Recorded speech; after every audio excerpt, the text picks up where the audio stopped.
आपको पता है कि चीन ने अपने बॉर्डर्स जो थे वो बंद कर रखे थे, किसी किस्म का आमदोरफ्त जो है उसकी इजाज़त नहीं थी। और उसके बाकी पूरी दुनिया में भी जो बेल्ट एंड रोड इनिशिएटिव के प्रोजेक्ट्स थे वो स्लो हुए और पाकिस्तान में भी वो स्लो हुआ। तो एक तो शायद हमें इसको किसी ख़ास पॉलिटिकल पार्टी से नहीं जोड़ना चाहिए। मेरा ख्याल है जो मुल्कों के ताल्लुकात होते हैं और स्पेशली जो चीन और पाकिस्तान की दोस्ती है वो किसी भी पॉलिटिकल ट्रांजिशन से बालातर है। राइट। और इसमें हमारी ना सिर्फ सियासी जमातें बल्कि हमारी अस्करी क़यादत को भी अगर आप देखें तो एक कॉन्टीन्यूटी जो है वो आपको मुसलसल नज़र आती है पाकिस्तान और चीन के ताल्लुकात के दरमियान। जो दूसरी बात है सीपेक के प्रोजेक्ट से फ़ायदा उठाने वाली, तो जो आप देखिए पहली फेज़ में आपके पास एक ब्रिक एंड मोटर प्रोजेक्ट बन गए। पाकिस्तान में बिजली की कमी थी, बिजली घर लग गए। हमारे पास शाहराहों का जाल बिछ गया, हमारे पास ग्वादर पोर्ट जो है वो मुकम्मल हो गया। तो आपके पास एक इंफ्रास्ट्रक्चर और एक हार्डवेयर आ गया। उसके बाद ये था कि बहुत सी चीज़ें थी जो पाकिस्तान ने अपना हाउस इन ऑर्डर करना था कि हमारे पास सरप्लस क्या है जो कि एक्सपोर्ट किया जा सकता है, हम किस तरीके से जो बिजली के जो कारखाने लगे थे उसको इंडस्ट्री के लिए यूज़ कर सकते।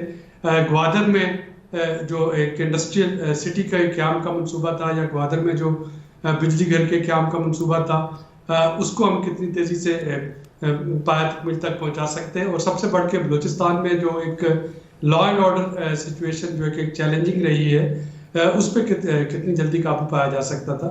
तो अनफॉर्चुनेटली उसमें से बहुत सी चीज़ें ऐसी हैं जो कि अगर हम देखें तो लैग करते हुए नज़र आए। हमारे अपने जो तैयारियां थी वो मुकम्मल नहीं थी, जिसकी वजह से कि सीपेक से उस तरह का फ़ायदा नहीं उठाया जा सका जैसे कि उठाया जाना अच्छा आबिद चाहिए साहब, था। जिन जिन चीज़ों की आपने निशानदही की है वो तो बिल्कुल ठीक है सर, लेकिन आपको नहीं लगता कि इस पर हमने सियासी तौर पर भी इसको नुकसान पहुंचाने की कोशिश की है, अपने सियासी मकासद के लिए भी इस्तेमाल हम करते रहे हैं?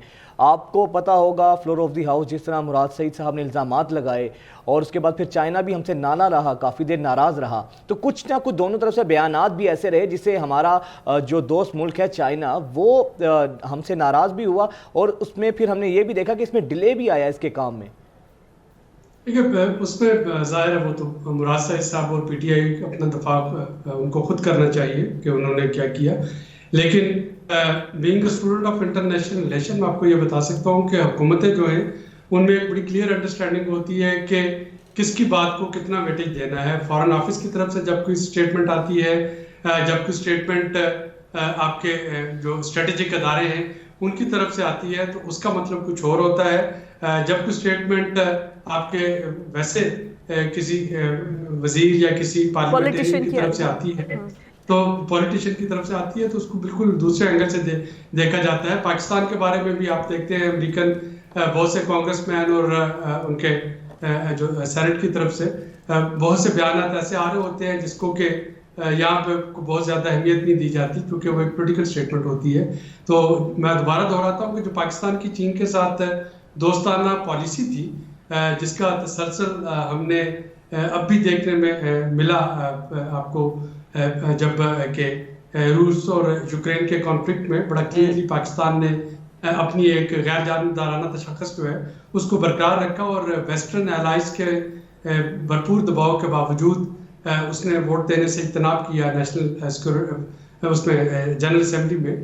तो ये इस चीज़ की गमाजी है कि पाकिस्तान और चाइना के जहाँ पे स्ट्रेटेजिक जो इंटरेस्ट हैं उस पर कभी भी कोई कम्प्रोमाइज़ जो है वो नहीं आया। Very much grip on CPEC. मुझे आसान अल्फाज में बताएगा अगर आप कुछ पॉइंट्स में हमारे नाजरीन को और हमें समझा सके कि जिसे हम एक गेम चेंजर कहते हैं, हमारे कौन कौन से शोबे हैं जिनसे फ़ायदा होगा ये अगर सीपेक मुकम्मल हो जाता है? मैन्युफैक्चरिंग भी है, ज़राअत भी है, ट्रांसपोर्टेशन, मतलब आसान पॉइंट्स में अगर आप मुझे समझा सकें। जी, सबसे पहले तो ये है कि हमें ये ज़हन में रखना है कि सीपेक के जो प्रोजेक्ट्स थे वो लोन के प्रोजेक्ट थे। अब हम में से हर कोई जानता है कि कर्ज लेके मैं उसमें पूरा महीना जाके किसी 5 स्टार होटल में भी बसर कर सकता गुजार सकता हूँ या मैं उस पर कोई छोटा मोटा कारोबार शुरू करने की कोशिश कर सकता हूँ जिससे कि मुझे कोई रिटर्न मिलना शुरू हो, मैं कर्जों की अदायगी भी कर सकूं और अपनी रोजी रोटी भी चला सकूं।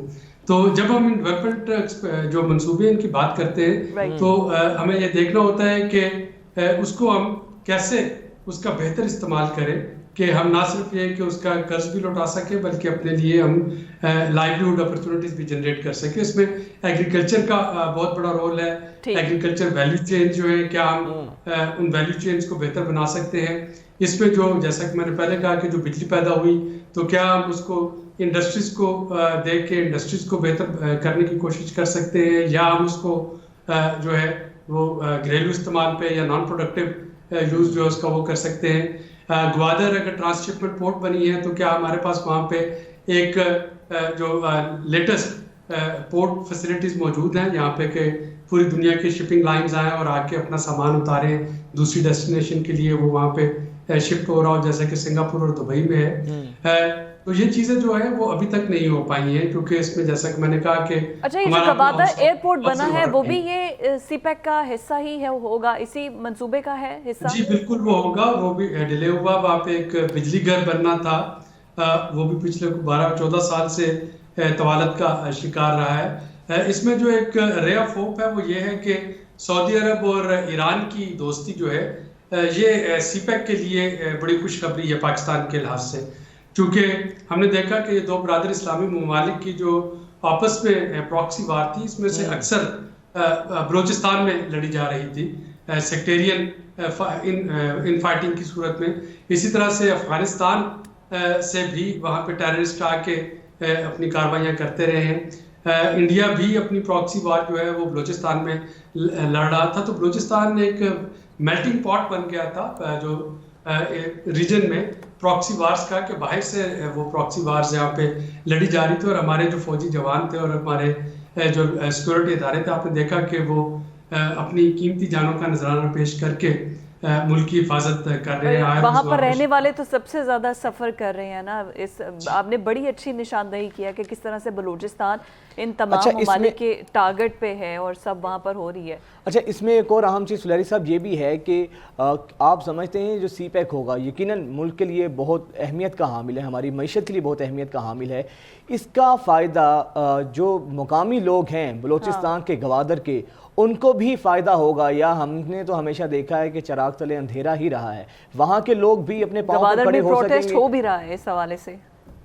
देखिए, और ये भी अगेन ये पॉलिसी साजों को फेडरल और प्रोविंशियल और प्लस जो बाकी स्टेक होल्डर्स हैं ये उनको मिलके ऐसी प्रो अफर्मेटिव पॉलिसीज बनानी है कि ग्वादर के लोगों को कोई एहसास महरूमी जो है वो ना रहे। अगर हम ये कहते हैं कि वहाँ पे स्किल्ड लेबर फोर्स नहीं मिलती तो फिर इसका मतलब है कि वहाँ पे आपको वोकेशनल इंस्टीट्यूट बनाने हैं कि मकामी लोगों को वो महारत सिखाई जा सके।